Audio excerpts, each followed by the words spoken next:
I just finished 2 hours of endurance, 200 watt average, and I'm in the middle of my workout. Today's workout is designed to increase your strength at the end of a race. Hey cycling community, this is Steve Grusis, the Cycling Greek. One of the things I've noticed coming into this belated race season is my lack of end of race strength. The only racing I've done so far, keep in mind, is just a criterium where I did 2 crits in one day. Where I'm seeing this lack of strength or end of race strength is in some of my training rides that I've had recently with some stronger teammates. I had one such ride this past weekend that I'll have linked in the description below. I titled that one, Ride to My Death. I figure there's a couple things I can do to enhance my end of race strength.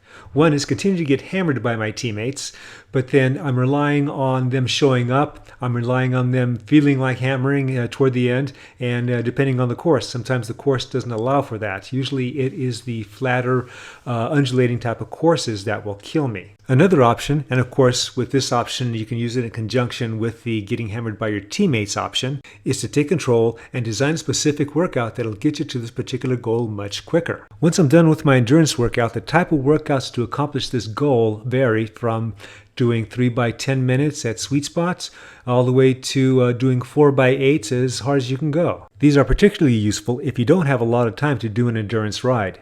Typically my endurance rides are about 2 hours during the weekdays. My road races typically last about 2.5 hours. I've done these workouts in the past when I felt I needed it, and this year I need it again. Partly because of the COVID situation, I was doing a lot of my riding alone, and partly because in another 7 weeks I'm going to be 66. And things just get slower when you get older. Everything gets slower. So now we come to what you're seeing on the screen. Today, relative to the video, is Wednesday, and typically Wednesdays I go do a practice race. Now the practice race that I'm doing is a real live practice race on the road. Reason I'm not there is that I had to wait for the plumber to get here to turn our water back on after he did a repair earlier in the day of a water main problem that we had. I could have rushed it, gone out there, had a shorter workout, and then jumped into the race, but I figured that would have introduced a level of stress to my heart that I didn't want to introduce to it. And for those of you that are new to my channel, I am also subject to AFib, so I don't want to do anything to put myself back into AFib. I still had that hankering to race. So rather than go out and do 2 hours of endurance and then follow up with 3 by 10s or 4 by 8s, I went in and did 2 hours endurance, and then I jumped into the Zwift race. I felt pretty strong and confident for the race before the endurance ride, but after the endurance ride, that confidence was gone. First, let's talk about the endurance ride. The endurance ride was not one of those fluff rides where you spin, coast a little bit, spin, and don't put a sweat out or anything like that. This was what I call a focused endurance ride. The ride itself actually lasted about 110 minutes.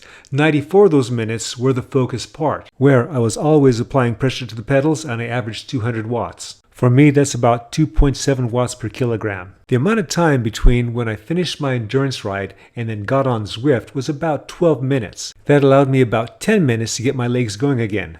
Remember, 66-year-old guy, subject to AFib. Once I got my legs going, the next thing I had to do was get my punch power. You know, that immediate power that you need at the beginning of a Zwift race just to be able to stay with everybody? The problem was, I was having a hard time getting over 5 watts per kilogram. My legs were feeling the endurance ride. For those of you young'uns out there that are probably wondering right now, what's the problem with that? What's the matter with you? Just wait. 3 seconds before the start, I stand up and then start to generate power. We take off, and the best I can do is 4.9 watts per kilogram. I am surprised that I'm staying with the group. I also recognize that after we were going for about 30 seconds, 1 minute, that the group, which is only about 14, and I was concerned that we only had 14, figuring that there was going to be a lot of people I can hide behind, do my little buffer thing that I talked about in previous races, was not going as fast as what I would expect, what I've seen in other races. So I'm thinking, you know, I can survive this. Now, even at the theoretical slower pace, I can tell I'm accomplishing what I want to accomplish for this workout. I am having to go hard, sometimes harder than other times. Jumping forward a little bit, the pace had already picked up. I've already had to 2 times get back up to the group after I've fallen off the pace. And now this is going to be the 3rd time, but it's looking like I'm not going to make it this 3rd time. So there's no one to hide behind. I am just weakening. And my hope now is that I can connect with somebody so we can work together. And after a little bit, I found that somebody. When I said previously work with somebody, That was more of a desire.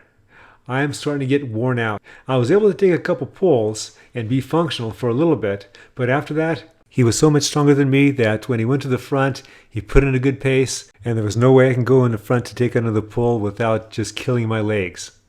So I just sat on his wheel. Jumping forward about 3.5 miles, Ryan Sebers, my chase partner, was having enough of this, and so he decided to pull away and try and go solo. It took just about everything I had that was left just to be able to catch him, and I was hoping that once I did that, then he could see that he couldn't get away from me, and then he'd settle in, and I can continue to ride his wheel. Well, that didn't exactly work out as planned.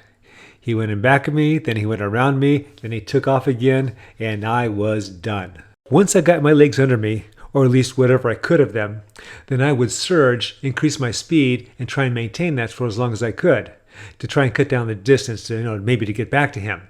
But I'm sure he was doing what I would have been doing in his situation, looking at the graphics at the right, looking at my watts per kilogram, and then matching that or going above it. As it turned out, I never caught him. I didn't think I'd ever catch him, but I kind of limped in at the end. Still, that was a good workout for me, and I accomplished what I wanted to accomplish. I finished 9th out of 14. On ZwiftPower.com, I finished 5th.